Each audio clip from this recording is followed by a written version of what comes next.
Hey guys, welcome back to my channel. कैसे हैं आप सब? उम्मीद करता हूं सब मजे में होंगे।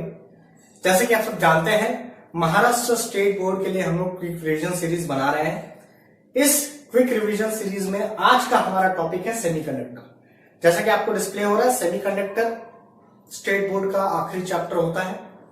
यहाँ पे आपको जो जो टॉपिक डिस्कस करना है वो यहाँ डिस्प्ले हो रहा है कि ये तमाम जो डेरिवेशन है थियोरेटिकल है। मोस्टली ये चैप्टर में न्यूमेरिकल नहीं होता है, most of the chapter is theoretical. तो ये तमाम थियोरेटिकल डिस्कशन जो आपको यहाँ डिस्प्ले हो रहे हैं वो हम आज के लेक्चर में डिस्कस करने वाले हैं। ठीक है, सो इस वीडियो को अंत तक देखिएगा। एंड अगर आप इस चैनल पे नए हैं तो प्लीज सब्सक्राइब कर दीजिए, अपने दोस्तों को शेयर करिए ताकि उन तक ये वीडियो पहुंचे। ठीक है, तो चलिए बिना समय गवाए आइए आज की वीडियो की आइए चलिए एक नया चैप्टर चालू करते हैं। इसकी सबसे ज्यादा डिमांड थी, दैट इज सेमीकंडक्टर्स। आज का जो हमारा चैप्टर है वो पूरी तरह थियोरेटिकल है, पूरी तरह। So most of the cases मैं जो आपको भी बताने वाला हूं वो प्योर थियरी है।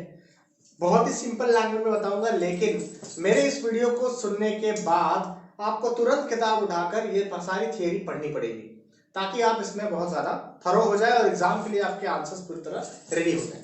ठीक है, तो ये सारे पॉइंट हमें कवर अप करने हैं, छोटे छोटे टुकड़ों में काफी ज्यादा कुछ पढ़ना है। जैसे एनर्जी बैंड है, इंट्रिंसिक सेमीकंडक्टर, एक्सट्रिंसिक सेमीकंडक्टर्स और PN junction, diode, biasing and all, बहुत सारी चीजें हैं। तो एक एक करके हम लोग कनेक्टिविटी सीखेंगे। सो आइए टॉपिक को शुरू करते हैं।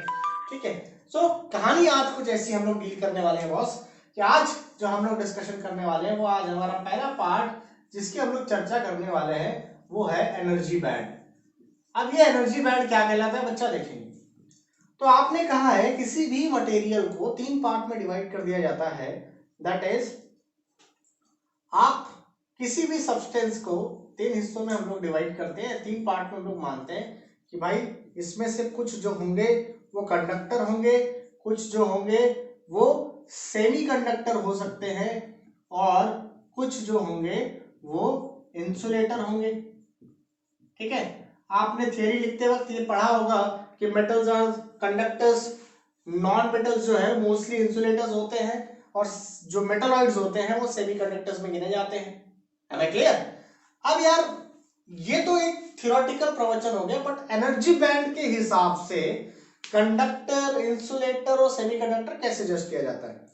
तो एनर्जी बैंड में याद रखना, there are two bands, one is known as CB, that is conduction band, और दूसरा जो होता है वो होता है वैलेंस बैंड। इलेक्ट्रॉन जो होते हैं वो वैलेंस बैंड से कंडक्शन बैंड में जाते हैं और ये जाने के लिए बीच में उन्हें कुछ गैप मिलता है जिसे हम लोग कहते हैं एनर्जी गैप। इसके कई सारे नाम हैं, इसे आप एनर्जी गैप कह सकते हैं, इसे आप फॉरबिडन गैप भी कहते हैं। तो या तो आप इसे एनर्जी गैप कह लीजिए या आप इसे फॉरबिडन गैप कह लीजिए। कई बार कुछ किताबों में इसे फर्मी एनर्जी के नाम से भी जाना जाता है। तो होता क्या है कि जब तक इलेक्ट्रॉन वैलेंस बैंड से कंडक्शन बैंड में नहीं जाएगा वो इलेक्ट्रिसिटी कंडक्ट नहीं करेगा। तो वैलेंस बैंड से कंडक्शन बैंड में जाने के लिए उसे ये एनर्जी बैंड को क्रॉस करना होता है। अब कंडक्टर में ये एनर्जी बैंड बहुत छोटा होगा, काफी स्मॉल, यानी आप समझ लीजिए कि वेरी स्मॉल, बहुत ज्यादा छोटा अगर रहा, यानी इलेक्ट्रॉन बड़े इजीली से वैलेंस बैंड से कंडक्शन बैंड में जा सकते हैं, तो ऐसी चीज को कहा जाता है कंडक्टर। सिमिलरली एक ऐसी सिचुएशन जहां पे वैलेंस बैंड और कंडक्शन बैंड में इतनी ज्यादा दूरी है कि इलेक्ट्रॉन चाह के भी वैलेंस बैंड से कंडक्शन बैंड में नहीं जा पाता, तो उस सिचुएशन में उस तरह के डायग्राम को हम लोगों को इंसुलेटर कहना पड़ता है। कंडक्टिविटी तभी पॉसिबल है जब इलेक्ट्रॉन वैलेंस बैंड से कंडक्शन बैंड में जाए, और अगर यह संभव नहीं है तो भाई इसे इंसुलेटर कहा जाएगा। ठीक, आगे। लेकिन कुछ स्पेशल केसेस में क्या हुआ बेटा, समझना। कुछ स्पेशल केसेस में ऐसा था कि कंडक्शन बैंड और वैलेंस बैंड के बीच में एक ठीक ठाक सी दूरी थी। यहां मेरा ठीक ठाक से मतलब ऐसा है कि इलेक्ट्रॉन वैलेंस बैंड से कंडक्शन बैंड में जा तो सकते थे, लेकिन उन्हें थोड़ा एक्स्ट्रा एनर्जी प्रोवाइड करनी पड़ रही थी। इन शॉर्ट आप समझ सकते हैं कि मान लीजिए कि यह आपका कंडक्शन बैंड है और यह आपका वैलेंस बैंड है, तो वैलेंस बैंड से कंडक्शन बैंड में जाने के लिए इलेक्ट्रॉन को जो एनर्जी प्रोवाइड करनी पड़ती थी वो एनर्जी उसको मिलती थी टेम्परेचर के बदौलत। यानी आसानी से चला गया तो कंडक्टर, नहीं जा पाया तो इंसुलेटर, लेकिन अगर थोड़ी हिम्मत लगा के पार कर दिया तो वो सेमीकंडक्टर। मतलब उसे थोड़ी हिम्मत लगानी है, थोड़ा एक्स्ट्रा एनर्जी चाहिए। यानी बचपन में हम लोग मोस्टली नाला पार करते थे, नाली को देख के बच्चे आपस में शर्त लगाते हैं कि यार भाई उनको कूद सकते हैं कि नहीं, है ना। तो वो वही मैकेनिज्म है, नाला बहुत नजदीक है तो बड़े आराम से कूद गए तो कंडक्शन, नाला इतना दूर है कि देख के ही बोल सकते हैं कि इम्पॉसिबल है, कूद नहीं सकते, वो हो गया insulator, that is conductor and insulator. Semiconductor यानी अपने को लगता है कूद तो जाऊंगा लेकिन मुझे थोड़ा दौड़ के आना पड़ेगा, तो ये जो दौड़ने से आपने एक्स्ट्रा एनर्जी गेन की ना, उसी को सेमीकंडक्टर का प्रिंसिपल कहा जाता है। यहां पे एक्स्ट्रा एनर्जी मिलती है in the form of temperature. मतलब अगर आपने टेम्परेचर प्रोवाइड किया, उसे एक्स्ट्रा एनर्जी मिली तो वो सेमीकंडक्टर बन जाएगा, कंडक्टर। लेकिन अगर आपने टेम्परेचर प्रोवाइड किया, उसे एक्स्ट्रा एनर्जी नहीं मिली तो वो बन जाएगा इंसुलेटर। इसीलिए सेमीकंडक्टर हमारे सबसे काम का है, क्योंकि हम इसे कंट्रोल कर सकते हैं। हम जब चाहे इसे कंडक्टर के तौर पे इस्तेमाल कर सकते हैं, जब चाहे इसे इंसुलेटर के तौर पे इस्तेमाल कर सकते हैं। ठीक है, सो ये हो गई एनर्जी बैंड के बेसिस पे कहानी। ठीक है, सो ये हो गया एनर्जी बैंड की कहानी। क्या मेरी बात आपको समझ में आ रही है? ठीक है, चलिए आगे बढ़ते हैं। सो अगली चर्चा हम लोग करने वाले हैं कि इंट्रिंसिक सेमीकंडक्टर क्या होता है, सेमीकंडक्टर के कितने टाइप हैं, कैसे क्या बातें होती है, फटाफट सुनेंगे बच्चा लोग। सो असल में अब बात करते हैं, सेमीकंडक्टर वो होता है जिसे अगर आप extra energy in the form of temperature provide करें तो वो कंडक्टर भी बन सकता है और इंसुलेटर भी बन सकता है। तो सेमीकंडक्टर दो टाइप का होता है, one is known as intrinsic semiconductor और another one is known as extrinsic semiconductor. Intrinsic semiconductor के बारे में बात कही जाती है, सेमीकंडक्टर याद रहे प्योरली मेटलॉइड से बनाए गए होते हैं। सेमीकंडक्टर जो है वो मेटलॉइड से बनते हैं। इंट्रिंसिक सेमीकंडक्टर का मतलब होता है एक ऐसा सेमीकंडक्टर जो 100% प्योर हो, मतलब सिर्फ और सिर्फ एक ही मेटलॉइड से बना होना चाहिए। मतलब मान लीजिए कि अगर वो सिलिकॉन से बना है तो पूरा सेमीकंडक्टर सिलिकॉन से ही बना रहेगा, उसके अलावा कोई एलिमेंट यूज नहीं किया रहेगा, that is pure 100% pure semiconductor, that is known as intrinsic semiconductor. अब इसका कॉन्फ़िगरेशन कुछ कैसा होता है मान लीजिए, तो मान लीजिए कि 4-5 सिलिकॉन एटम ले लेते हैं। यहाँ पे देखिए ये सिलिकॉन एटम, ये सिलिकॉन का एटम, ये सारे सिलिकॉन एटम ले लेते हैं। ठीक है, तो अब जरा ध्यान दें, इसके चार, जाहिर सी बात है आपको पता है कि outer most orbit of silicon में 4 होते हैं, तो इसके 4 देखिए सभी के साथ बॉन्डिंग है, ये भाई इसके 4 हो गए यहाँ पे, है ना। तो सभी के साथ 4-4 का बॉन्ड बना देते हैं हम लोग, देखो। ठीक है, अब आप क्या देख रहे हो, देखो सारे के सारे बॉन्ड, सारे के सारे सिलिकॉन एक दूसरे के साथ बॉन्ड बना के हैप्पीली स्टेबल है, मतलब बॉन्ड ब्रेक होने का कोई चांस नहीं। तो इंट्रिंसिक सेमीकंडक्टर में यही होता है कि पूरा कॉन्फ़िगरेशन इस तरह से होता है, सारे के सारे बॉन्ड वेल स्टेबल होते हैं, कोई एक्स्ट्रा चार्ज नहीं होता है, कुछ नहीं होता है। ठीक है, तो ये हो गया इंट्रिंसिक सेमीकंडक्टर की कहानी, 100% प्योर और इस तरह का कॉन्फ़िगरेशन उसका होता है। अच्छा, अब जब ऐसी बात होती है तो भाई कंडक्टिविटी कैसे करते हैं? कंडक्टिविटी के लिए तो इलेक्ट्रॉन चाहिए, है ना, एक्स्ट्रा चार्ज चाहिए जो फ्लो करे। तो क्या होता है, जब आप बेटा हीट प्रोवाइड करते हो in the form of temperature, जब आप टेम्परेचर प्रोवाइड करते हो, हीट प्रोवाइड करते हो, तो इन्हें मिलती है थर्मल एनर्जी। क्या मिलती है? Thermal energy. इस थर्मल एनर्जी की वजह से क्या होता है, बॉन्ड जो है उनके बीच का वो ब्रेक हो जाता है। थर्मल एनर्जी की वजह से ये जो बॉन्ड बने हैं वो ब्रेक हो जाते हैं। बॉन्ड ब्रेक होने की वजह से इलेक्ट्रॉन फ्री हो जाते हैं, और जैसे इलेक्ट्रॉन फ्री हो जाते हैं, now this free electron leads to conductivity.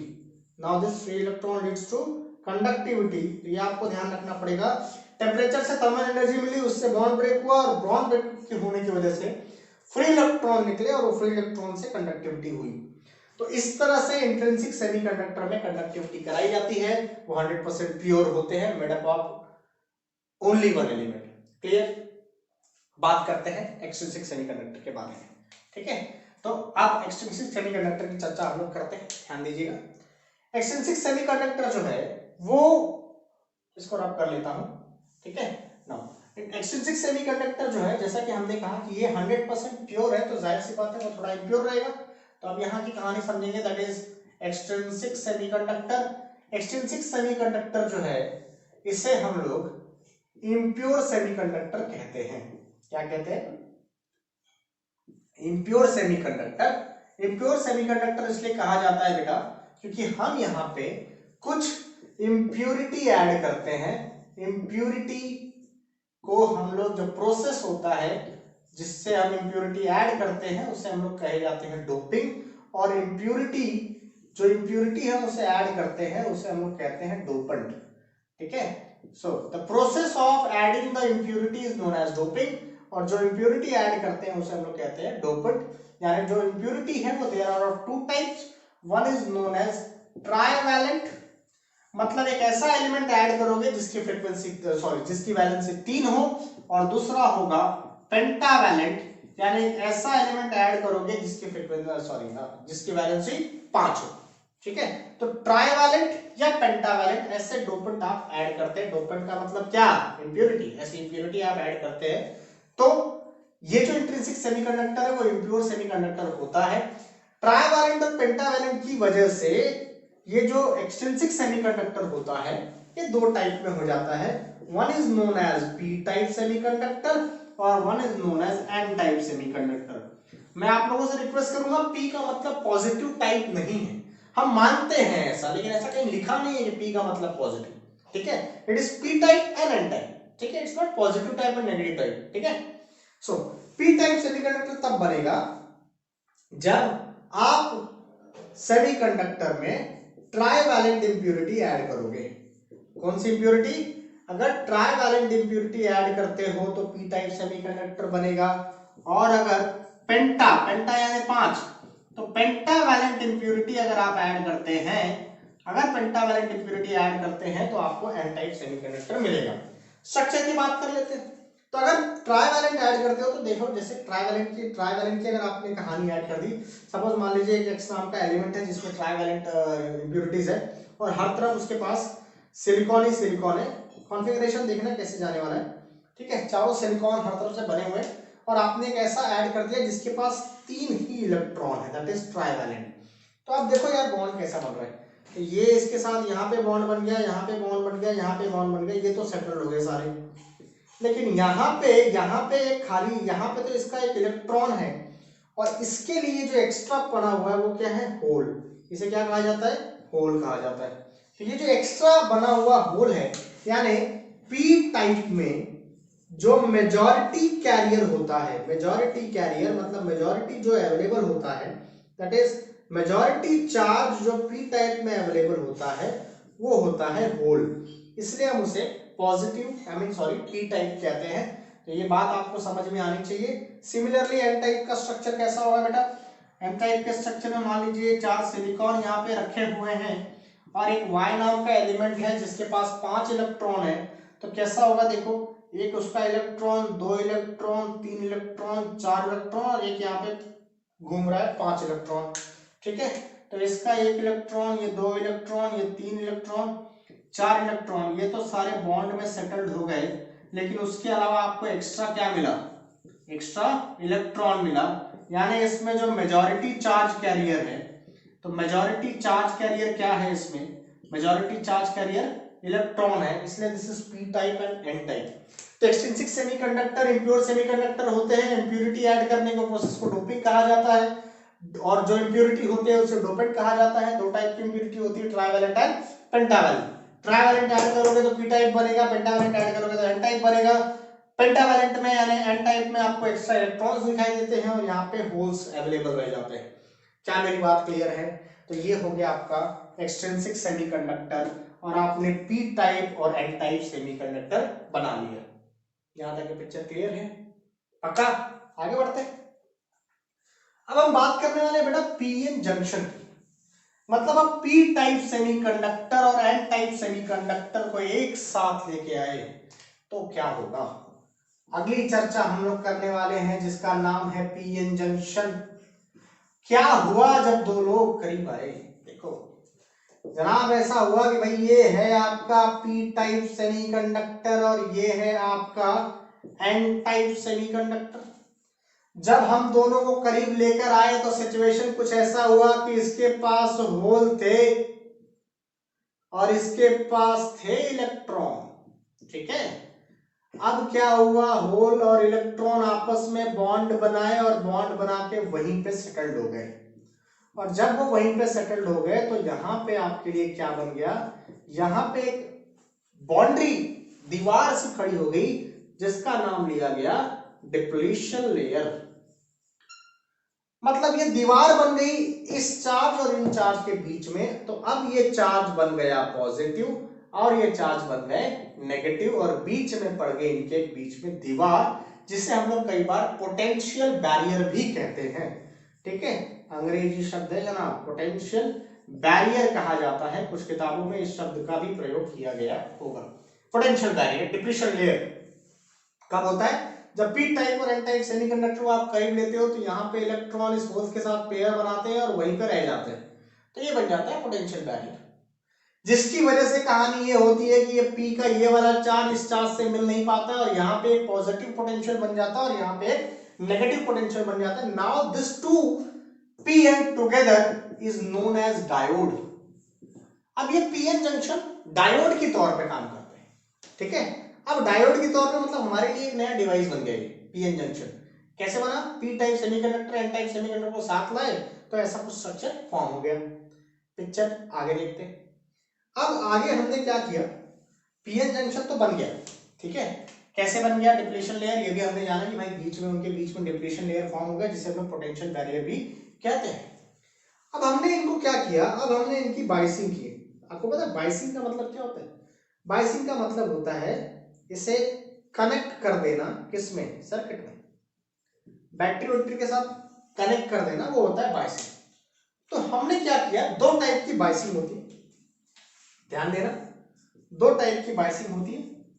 ठीक है, सो बाइसिंग में एक होता है फॉरवर्ड बायस, बहुत काम की चीज है, बता रहा हूं बेटा, ध्यान देना, फॉरवर्ड बायस, और दूसरी काम की चीज होती है रिवर्स बायस। क्या होता है, forward bias and reverse bias. जब P terminal connected to positive terminal of battery and N of a diode connected to negative terminal of the battery, P positive को कनेक्टेड है, N नेगेटिव को connected है तो forward bias, P negative को connected है, N positive को connected है तो रिवर्स बायस। अब क्या होगा भाई फॉरवर्ड बायस और रिवर्स बायस, इमेजिन करिए भाई, इमेजिन द सिचुएशन, मान लीजिए कि ये आपका P है, ये आपका N है और ये आपका डिप्लीशन लेयर, इसमें कनेक्ट कर दिया पॉजिटिव को पॉजिटिव के साथ, नेगेटिव को नेगेटिव के साथ। अब आप इमेजिन करिए जनाब क्या हो रहा है, ये पॉजिटिव टर्मिनल को रिपेल कर रहा है, ये नेगेटिव टर्मिनल को रिपेल कर रहा है। मतलब ये हो क्या रहा है, इन दोनों की दीवार रिपल्शन की वजह से, इसको इधर धक्का पड़ रहा है, इसको इधर धक्का पड़ रहा है, धक्के की वजह से क्या हो रही है, धक्के की वजह से दीवार कम कम होती जा रही है और एक पॉइंट पे डिप्लीशन लेयर क्या हो जाएगा, टूट जाएगा, है ना। पॉजिटिव P रिपेल करेगा, मतलब ये दीवार को धक्का पड़ा इधर, उसी तरह ये दीवार को इधर धक्का पड़ा तो धीरे धीरे क्या होगा, ये दीवार टूट जाएगी, है ना। तो एक टाइम पे डिप्लीशन लेयर टूट जाएगी, मतलब करंट फ्लो होगा, ठीक है, करंट फ्लो होगा।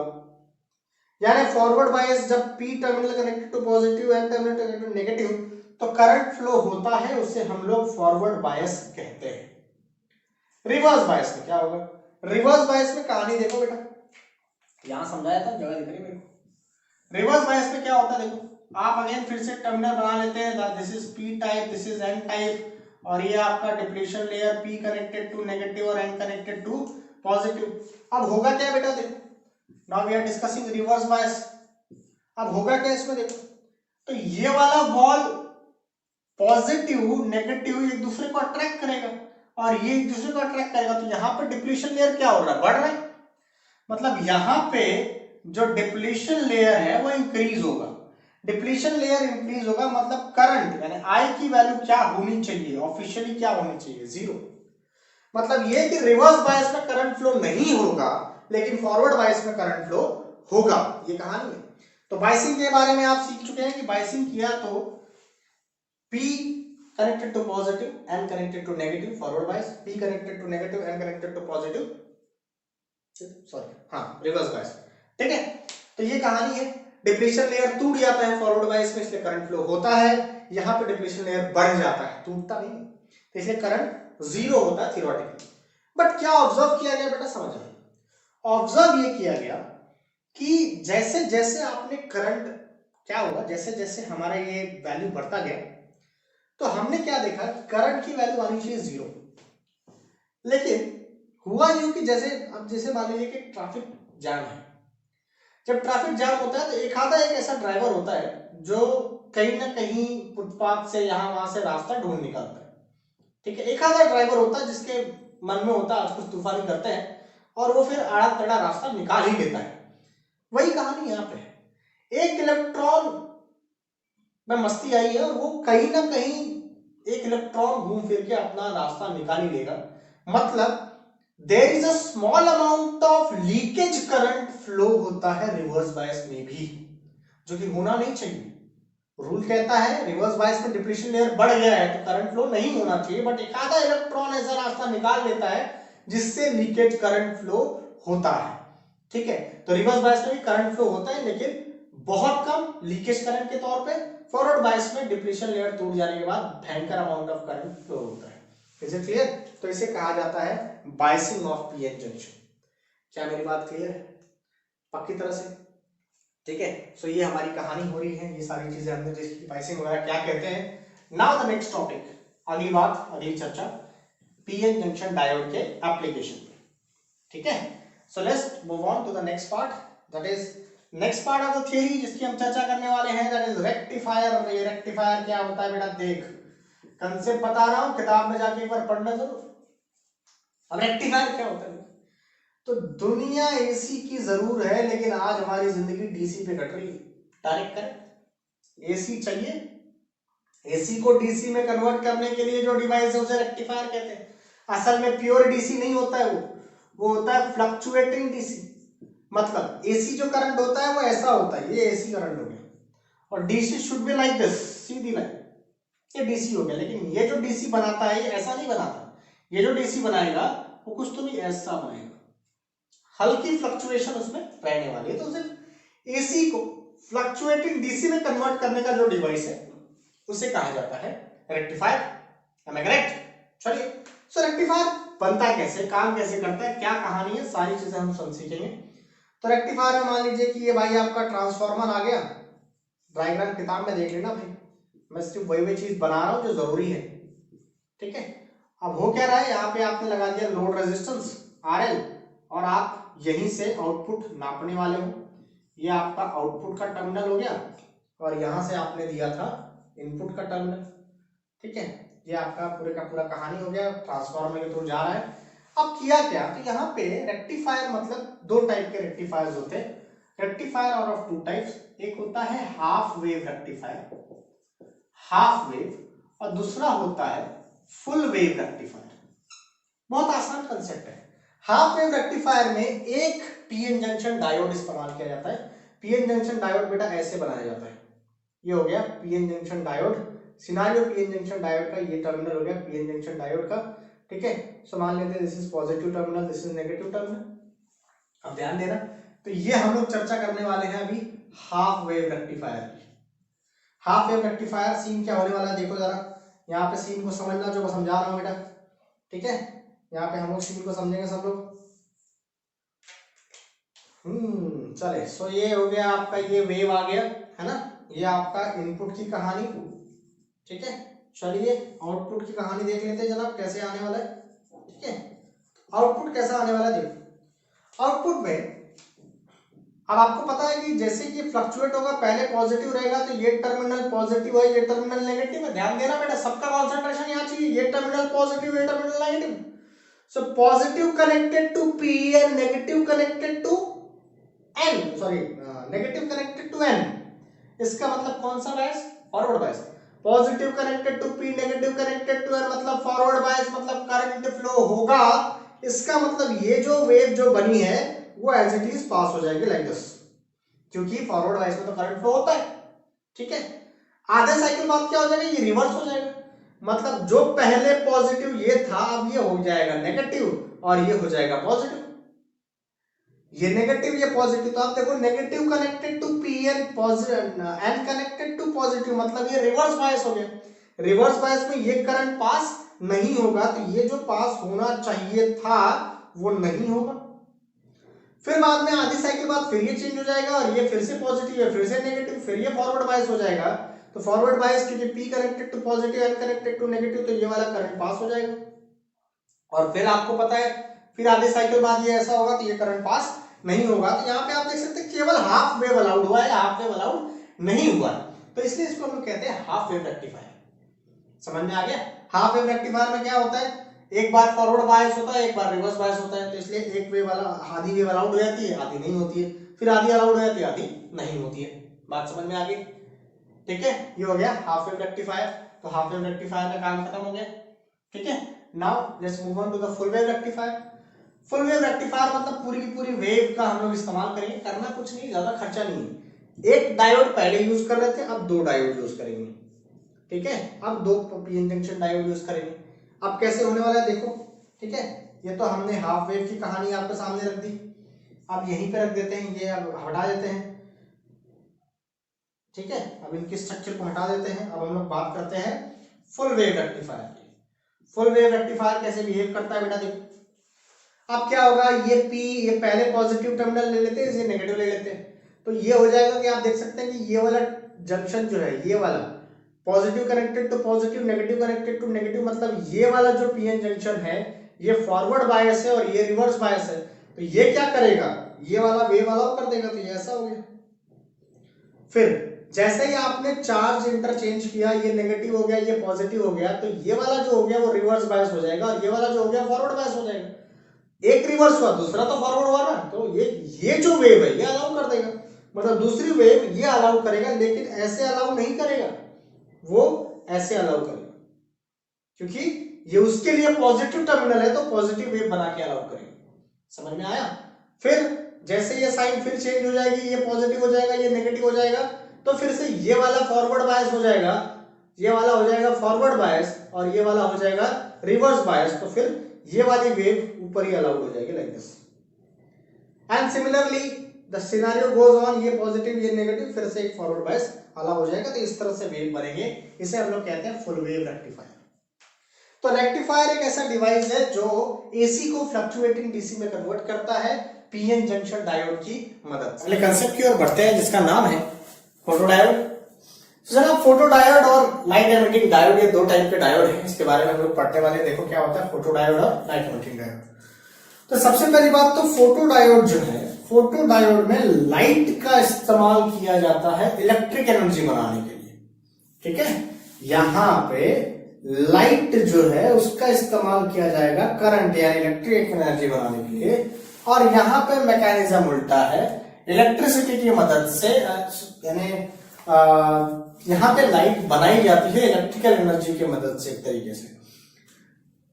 फोटोडायोड रिवर्स बायस पे काम करता है। रिवर्स बायस याद है ना, positive connected to negative, negative connected to positive. Like photon light ये काम कैसे करता है जरा समझे। रिवर्स बायस में क्या होता है, बहुत बड़ा सा डिप्लीशन लेयर बन जाता है। ठीक है, तो आपको मैंने बताया था कि डिप्लीशन लेयर में एक करंट फ्लो होता है, लेट अस सपोज I1, इस करंट को हम लोग कहते हैं क्या, लीकेज करंट। याद होगा मैंने बताया था आपको कि एक छोटा amount of leakage current flow होता है। तो हुआ क्या गया कि इस पीएन जंक्शन डायोड पे हमने लाइट फॉल कराया। क्या फॉल कराया भाई, तो लाइट फॉल कराया।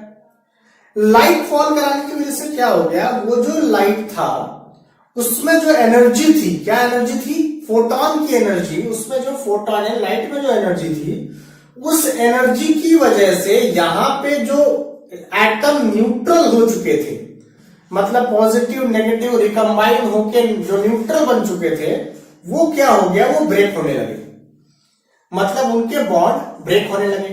ब्रेक होने की वजह से क्या हो गया, जब वो ब्रेक हो गए तो होल अलग हो गया, इलेक्ट्रॉन अलग हो गया।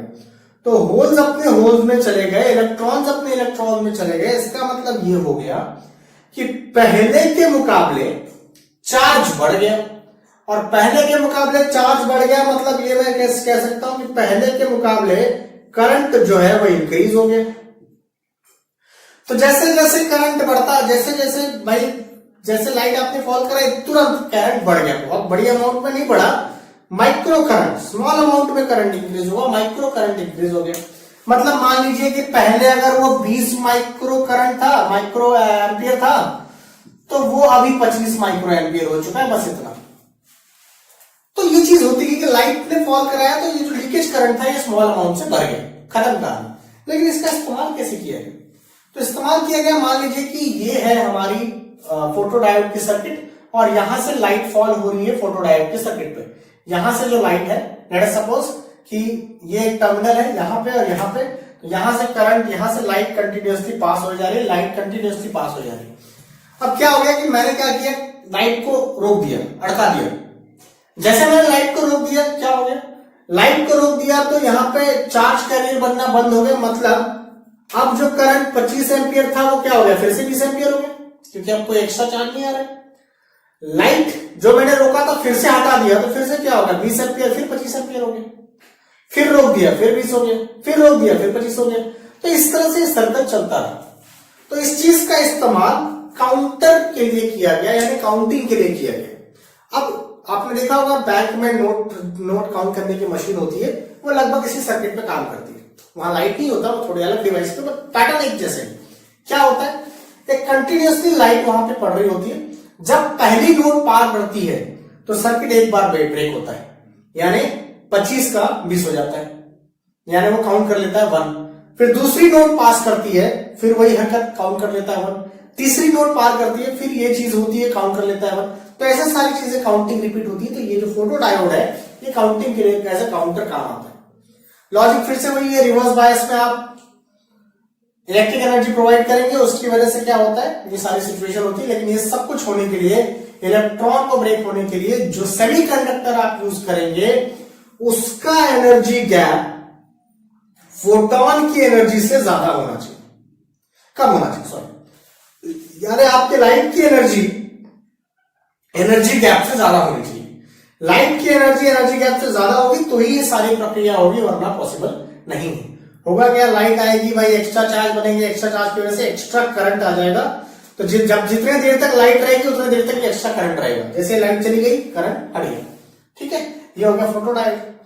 लाइट एमिटिंग डायोड क्या होता है, बड़ा सिंपल सा कंसेप्ट है light emitting diode. Light emitting diode यानी एलईडी का कंसेप्ट ऐसा है कि आपने देखा कि भाई कंडक्शन वैलेंस बैंड से कंडक्शन बैंड में इलेक्ट्रॉन जाते हैं, वैलेंस बैंड से कंडक्शन बैंड में इलेक्ट्रॉन जाएंगे, डेफिनेटली ऐसा ही होगा। ठीक है, तो जब ये वैलेंस बैंड कंडक्शन बैंड एक दूसरे को जब रिकम्बाइन करते हैं, जब इलेक्ट्रॉन और होल रिकम्बाइन होते हैं, उस मोमेंट पे इलेक्ट्रॉन होल पेयर कुछ ना कुछ एनर्जी लिबरेट करते हैं। ठीक है, इलेक्ट्रॉन जो है वो कुछ ना कुछ एनर्जी लिबरेट करते हैं।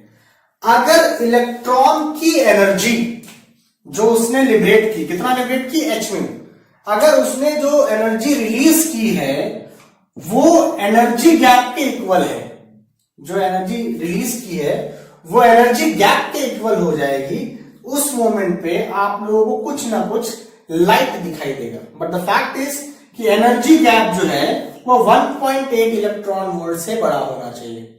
वो इसीलिए क्योंकि अगर वो इस वैल्यू से बड़ा होगा तो आपको जो लाइट बनेगी वो विजिबल होगी।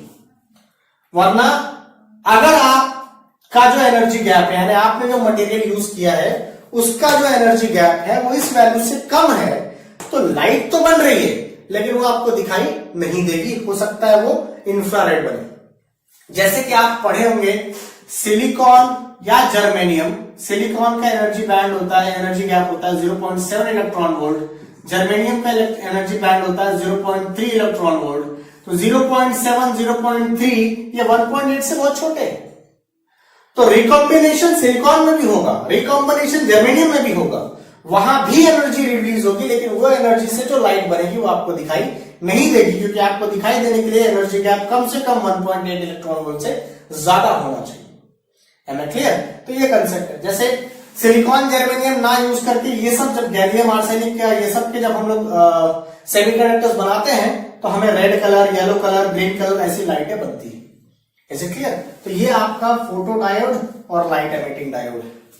एक बार थियरी जाके पढ़िएगा तो और प्रॉपर तरीके से समझ में आएगा। ठीक है, मिलते हैं अगली पार्ट पे।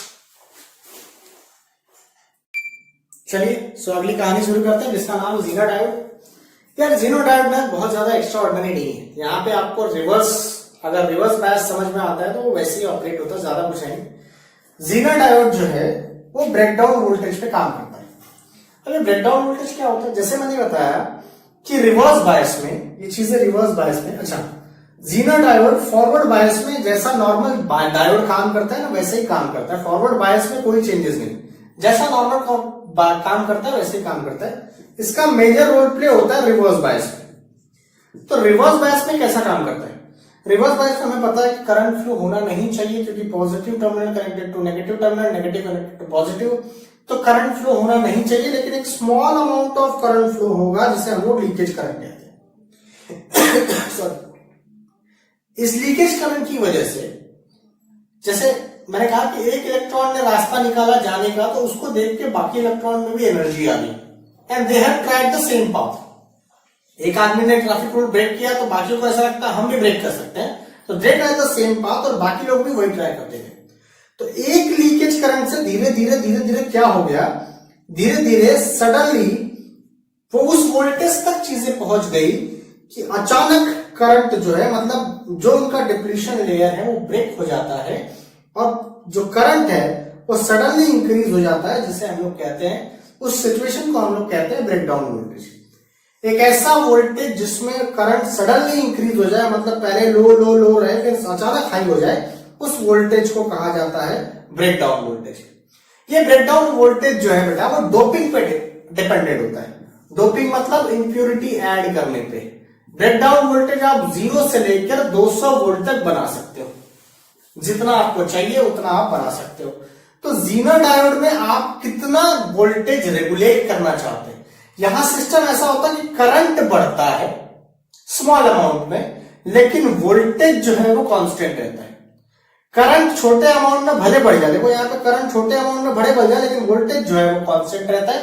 करंट बढ़ गया लेकिन वोल्टेज जो है वो कांस्टेंट रह गया, उसको हम लोग कहते हैं, वो तभी तक पॉसिबल है with in breakdown voltage. Is it clear? तो ब्रेकडाउन वोल्टेज तक ही पॉसिबल है। तो आपको जितने भी वोल्ट को रेगुलेट करना है उतने वोल्ट का जीना डायोड आपको लेना होगा और उसे यूज करना होगा। Simple mechanism. Is it clear? तो ये जीना डायोड की कहानी होगी। अब अगली बात हम लोग चर्चा करने वाले हैं वो है ट्रांजिस्टर्स। अब ये ट्रांजिस्टर्स क्या कहानी कहता है देखो, ठीक है।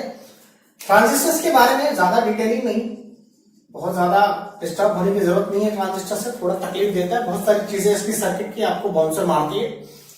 ट्रांजिस्टर में क्या होता है, 2 पीएन जंक्शन का सैंडविच होता है, मतलब मिक्सचर। एक यहाँ पे पीएन जंक्शन आ गया, this is P, this is an, और ये डिप्लीशन लेयर, और यहाँ पे एक पीएन जंक्शन आ गया, again this is P, this is an.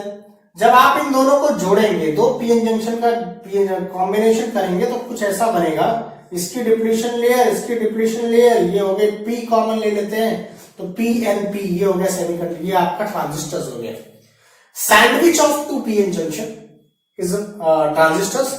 ये जो 3 हिस्से होते हैं, जो कॉमन होता है ये वाला हिस्सा, इसे कहा जाता है एमीटर। ये जो हिस्सा होता है इसे कहा जाता है बेस, और ये जो होता है उसे कहा जाता है कलेक्टर। सो एमीटर सर्किट, बेस सर्किट है, एमीटर, बेस और कलेक्टर। तो 2 टाइप के ट्रांजिस्टर हो सकते हैं सॉरी, एक होता है पीएनपी और दूसरा होता है एनपीएन। ठीक है, 2 ही पॉसिबिलिटी है, या तो पीएनपी बनेगा या तो एनपीएन बनेगा। तो एमीटर, बेस, कलेक्टर, ये 3 सिनारियो हो गया। याद रखना, करंट जो है वो एमीटर से निकलकर बेस को होते हुए कलेक्टर में जाता है। तो ये कहानी है, एमीटर से निकलकर बेस को होते हुए कलेक्टर में जाता है। ऑलवेज याद रहे। अब इसी में एक रिलेशन आपको बता दिया जाता है, दैट इज, इसमें एक टर्म आता है alpha. Alpha is IC by IB and beta is IC by I E. Let me check.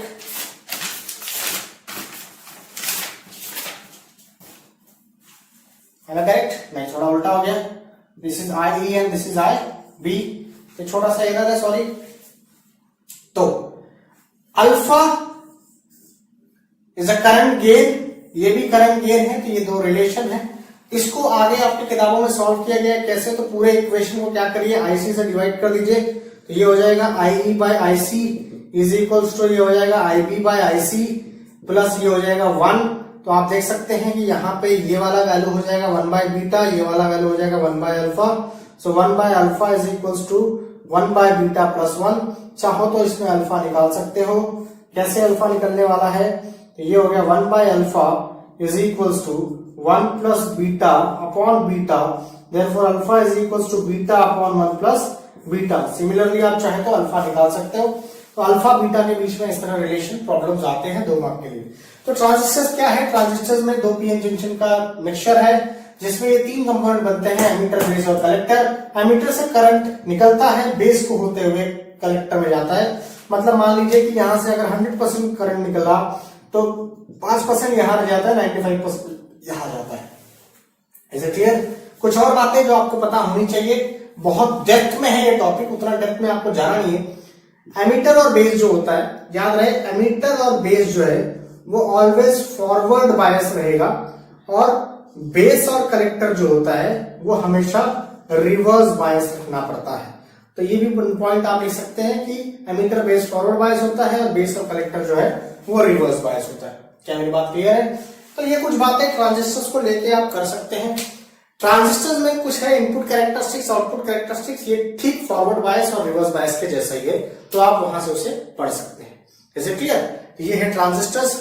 Next part जो इस टॉपिक का है, जो इस वीडियो का है, खैर चलिए सो अगले पार्ट में बढ़ते हैं, जिसका नाम है लॉजिक गेट्स। सो लॉजिक गेट में असल में आपको मैथमेटिक्स में आपने मैथमेटिक लॉजिक करके एक चैप्टर है, उसमें जो आपने पढ़ा है ना TTFF, बस वही सारी कहानी पढ़नी, तो फिर रिवाइज करते हैं। यहाँ पे मोस्टली 3 मेजर गेट्स मिलेंगे, बेसिक गेट्स मिलेंगे, एंड गेट, और गेट, और एक बनता है नॉट गेट। एंड गेट की कहानी इस तरह से डायग्राम ड्रॉ किया जाता है, और गेट इस तरह से होता है।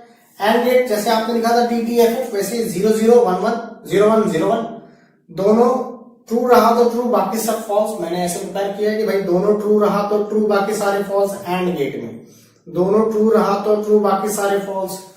और गेट में दोनों फॉल्स रहा तो फॉल्स, बाकी सारे ट्रू। और नॉट गेट तो आपको बहुत अच्छे से पता है कि नॉट गेट ऐसा ट्रायंगल बनाया जाता है। यहाँ पे आपको पता है कि एक इनपुट रहेगा तो उसका आउटपुट उसका नेगेटिव हो जाएगा, मतलब अगर 1 रहा तो 0 हो जाएगा, 0 रहा तो 1 हो जाएगा। तो ये हो गया 3 major gates, that is and gate, or gate. ठीक है, अब इसमें आपको 2 गेट्स बनाने पड़ते हैं, जिसका नाम है नैंड गेट और नॉर गेट। अब ये नैंड गेट और नॉर गेट क्या है, नाम में मतलब छुपा है बॉस, कोई बड़ी चीज नहीं बताने वाला हूं। पढ़ा भी होगा आप लोगों ने नैंड गेट और nor gate. Nand gate is what, that is and के साथ नॉट लगा देना। ठीक है, यानी पहले आप एंड गेट बनाइए, उसके साथ नॉट गेट बनाइए, तो ये आपका क्या बन गया, नैंड गेट बन गया। ये आपका नैंड गेट बन गया। यहाँ पे 2 इनपुट ले लीजिए, ए और बी, और यहाँ पे जाहिर सी बात है एक ही आउटपुट आएगा। एक आउटपुट जो भी आएगा that is A dot B, उसके ऊपर सब बात कैसे सॉल्व होता है देखो। तो इसका अगर मैं ट्रूथ टेबल आपको बनाऊं तो कैसे ट्रूथ टेबल बनने वाला देखो। तो ये हो गया आपका ए, ये हो गया आपका बी। ठीक है, फिर उसके बाद यहाँ पे आ गया ए डॉट बी, फिर जो भी ए डॉट बी का आंसर आएगा, फाइनल आंसर विल बी उसका reciprocal A dot B bar. हमें क्लियर? तो देखिए यहाँ पे लिखते 0 0 1 1 0 1 0 1। एंड गेट है, दोनों ट्रू रहा तो ट्रू, बाकी सारे फॉल्स, मतलब ये 1 हो जाएगा। ठीक है, 1 0 0 0। इसका ठीक उल्टा यहाँ पे होगा नैंड गेट में, मतलब ये हो जाएगा 1 1 1 और 0। ये आपका नैंड गेट की कहानी हो जाती। ठीक है, ये हो गया नैंड गेट। बात समझ में आ गई? नॉर गेट क्या होगा भाई? नॉर गेट देखो क्या होगा। सो नॉर गेट की कहानी देखते हैं, छोटा सा पार्ट। नैंड गेट हो गया, चलिए नॉर गेट की ओर। नॉर मतलब आपको समझ में आ रहा है कि भाई नॉर गेट जो है वो और गेट प्लस नॉट गेट का कॉम्बिनेशन होगा। तो क्या होगा देखो, ये आपका बन गया और गेट, उसमें लगा दिया नॉट गेट। ठीक है, ठीक है, तो यहां पे जो फाइनल आंसर आएगा वो आएगा ए प्लस बी, जो भी होगा उसके बाद कहानी बहुत सिंपल है बॉस, कुछ बहुत टफ चीज नहीं बतानी मेरे को। Let's go and move on to the next part. चले देखो यहाँ पे क्या करना है बस, ये हो गया ए, ये हो गया बी, ये हो गया ए प्लस बी, और यहाँ पे जो रिक्वायर्ड आंसर हो गया ए प्लस बी बार। तो यहाँ पे हो गया 0 0 1 1 0 1 0 1। यहाँ पे कहानी होगी दोनों फॉल्स था तो फॉल्स, बाकी सारे ट्रू। इसका उल्टा ये हो जाएगा 1 0 0 0। ये हो गया nor gate. Is it clear? तो ये आपका आखिरी पार्ट हो गया लॉजिक गेट। तो यहाँ पे आपका सेमीकंडक्टर चैप्टर खत्म होता है। तो आप मुझे भेज सकते हैं। सारे वीडियोस को शेयर करें, देख लें एक बार एग्जाम से पहले। And very good luck to your exams. उम्मीद करता हूं मेरे वीडियोस आप लोग की बहुत मदद की होंगे। थैंक यू सो मच मेरे साथ बने रहने के लिए। बहुत बहुत धन्यवाद।